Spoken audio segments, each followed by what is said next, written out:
संक्रांति के इस दिव्य स्नान के बाद भी मैं इस स्थान पर बार बार लौटता रहा।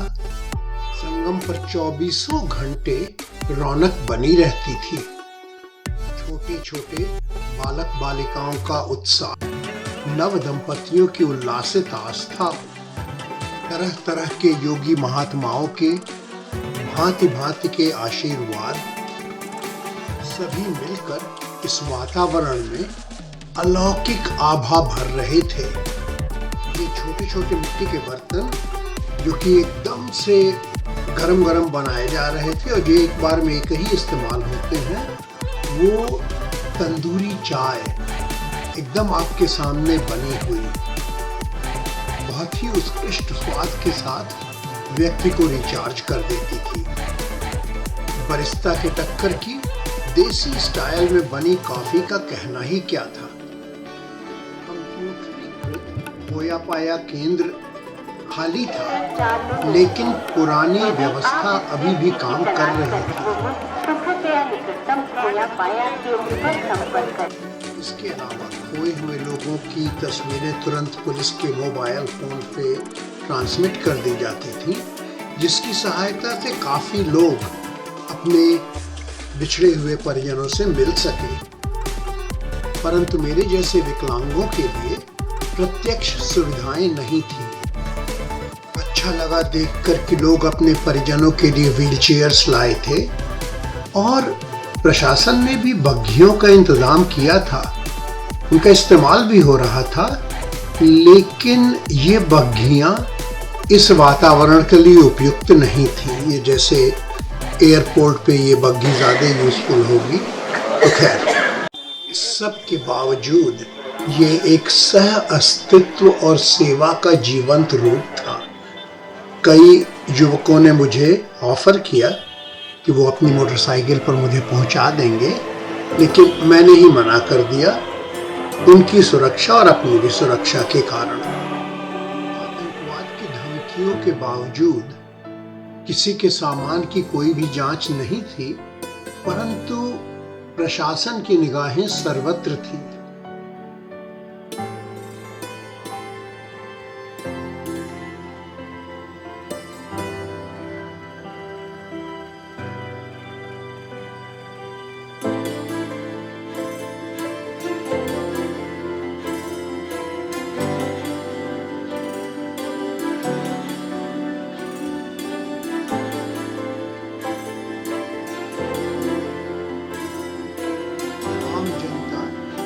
से आदेशों का पालन कर रही थी।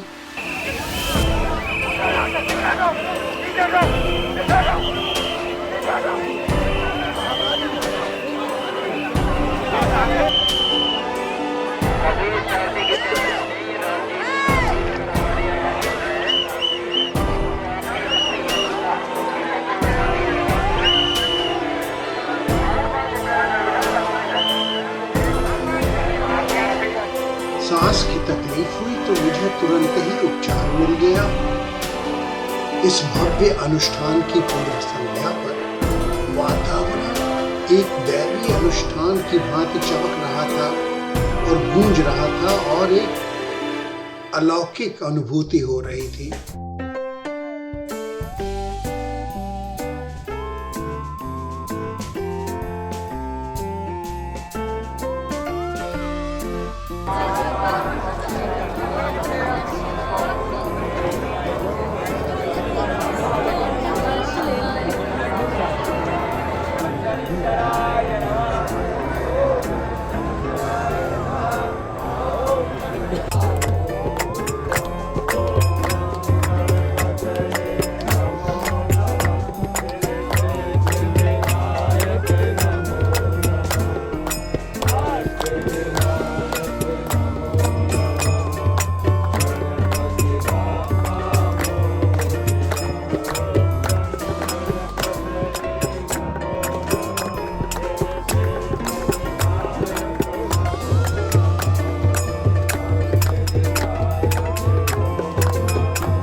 मेरा नाम नागराजू है।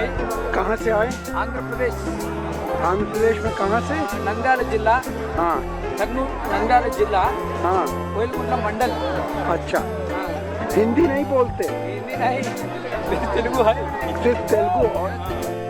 नींद खुलने पर पता चला कि अमृत गिरने का शुभ मुहूर्त समाप्त हो चुका था और एक दुखद समाचार मिला कि एक भगदड़ में तमाम लोग हताहत हो गए। फिर भी मैं दयाशंकर जी के साथ स्नान के उद्देश्य से आगे निकल पड़ा।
करीब 6 किलोमीटर चलने के बाद मंजिल आ गई। स्नान भी हो गया और स्नान करने के बाद गोदान का रिचुअल भी दिखाई पड़ा। पंडित जी ने यहाँ मुझे समझाया कि मेरी अवस्था इस समय और मेरी अवस्था में इसी समय गोदान कर लेना सबसे अच्छा होगा, लेकिन मैंने विनम्रता से क्षमा मांग ली।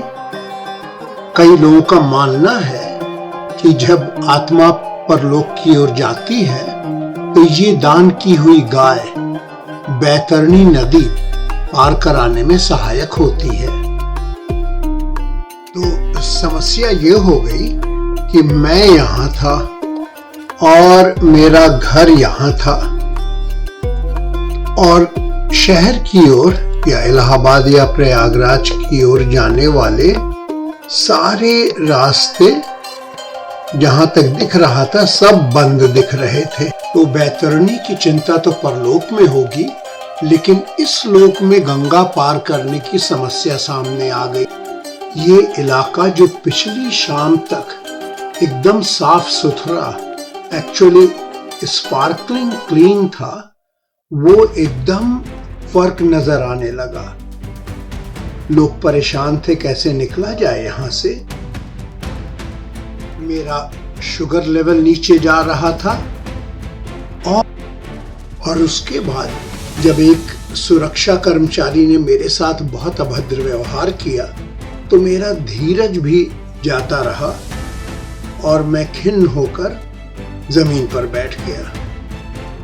लेकिन उसी समय एक युवा पुलिस अधिकारी श्री विक्रमादित्य सिंह हमारे पास आए और उन्होंने इतनी विनम्रता से मुझसे बात की कि मेरी सारी थकान और सब कुछ काफूर हो गया, बल्कि मुझे ग्लानि होने लग गई। ये कितने कुशल अधिकारी को मैंने अपनी व्यक्तिगत समस्या में डिस्ट्रैक्ट कर लिया और ये क्षण मानवता और कर्तव्य बोध का वास्तविक उदाहरण था। लेकिन इस अनुभव ने मुझे आत्म मंथन की ओर मोड़ दिया। मैं यहाँ क्यों आया? गठिया से पीड़ित घुटनों पर 105 किलो का शरीर ढोते हुए क्षतिग्रस्त फेफड़ों के साथ मैंने ये यात्रा क्यों की? क्या 14 जनवरी को संगम में दिव्य स्नान पर्याप्त नहीं था? फिर यह अतिरिक्त प्रयास क्यों? अपने प्रियजनों पर, प्रशासन पर और स्वयं पर इतना बोझ क्यों? लेकिन जब आ ही गया हूं तो इसे मात्र संयोग या जिद नहीं बल्कि प्रारब्ध का परिणाम मानता हूं। कोई बाध्यता नहीं थी, कोई विवशता नहीं, बस एक पुकार थी जो मुझे यहां तक खींच ले आई। यह इच्छा किसकी थी? क्या यह मेरा संकल्प था या किसी अज्ञात चेतना का आह्वान? तुलसीदास जी के शब्द स्मरण हुए, निज इच्छा निर्मित तनु माया गुण गोपार। जिस परब्रह्म ने अपनी इच्छा से सृष्टि की रचना की, उसी ने स्वयं मानव जीवन जिया और इसकी सीमाओं का सम्मान किया। तो क्या यह संभव नहीं कि यही ब्रह्म जो सर्वत्र व्याप्त है मेरी इस यात्रा का भी कारण हो? आदि शंकराचार्य का वेदांत कहता है, जीवो ब्रह्मैव नापरः, अर्थात जीव स्वयं ही ब्रह्म है, उससे भिन्न नहीं। यह विचार कितना सशक्त कर देने वाला है। मनुष्य जब तक स्वयं को शरीर, विचार और परिस्थितियों तक सीमित मानता है, वो बंधनों में जकड़ा रहता है। लेकिन जैसे ही उसे अपनी वास्तविक सत्ता का बोध होता है, वह स्वयं को समस्त ब्रह्मांड में व्याप्त देखता है। और शंकराचार्य आगे कहते हैं, एको ब्रह्म द्वितीयो नास्ति। जो अनेक रूपों में विभाजित प्रतीत होता है, वह वास्तव में एक ही सत्ता है। पहले जो भीड़ मुझे अलग अलग व्यक्तियों का समूह लग रही थी, अब वह एक ही चेतना का विस्तार प्रतीत होने लगी। मानो यह असंख्यता केवल दृष्टि का भ्रम हो। वास्तविकता में यहाँ कोई भेद नहीं, केवल एक ही सत्ता है जो अनंत रूपों में व्यक्त हो रही है। फिर भी तमाम लोग दुखी और परेशान क्यों दिख रहे थे? गौतम बुद्ध का वचन स्मरण हुआ, सर्वम दुखम। जीवन अपने मूल स्वरूप में दुखमय प्रतीत होता है, लेकिन अब लगता है कि यह दुख किसी बाहरी शक्ति का आरोपण नहीं है। यह तो मनुष्य द्वारा स्वयं निर्मित है। वो इसे सहता है, इसमें रम जाता है और फिर इसी में एक विचित्र सुकून खोजता है। जैसे मैंने कालिदास का रघुवंशम का उदाहरण पहले दिया था कि संगम में नहाने से तनु त्यजाम नास्ति शरीर बंधात्, आत्मा शरीर के बंधनों से मुक्त हो जाती है। तो इससे एक आस्था और शक्ति का उत्थान होता लग रहा है और बोध होता है कि उस परमात्मा की कृपा से पंगुम लंघयते गिरिम। इसका जब बोध हुआ तो शरीर की पीड़ा, थकान, कष्ट सब विलीन हो गए। जिस शरीर को 12 कदम चलना कठिन था, वही 12 घंटे में 24 किलोमीटर पैदल भटकता रहा। खचाखच भरी ट्रेन में चढ़कर गंगा जी पार करके प्रयागराज पहुंचा और प्रातः बिना किसी बाधा के उड़ान भर ली। आश्चर्य इस बात का नहीं था कि यह सब हुआ, आश्चर्य इस बात का था कि यह सब पीड़ा रहित हुआ। परिजनों को चिंता हुई, मुझे खराब लगा, लेकिन मेरे लिए यह अनुभव अविस्मरणीय, अलौकिक और आत्म साक्षात्कार से परिपूर्ण था। तुलसीदास जी की अमर वाणी, गिरा अनयन नयन बिन वाणी, यानी ये अनुभव जो मुझे हुआ वो शब्दों से परे था। सुनने के लिए बहुत आभार। नमस्कार।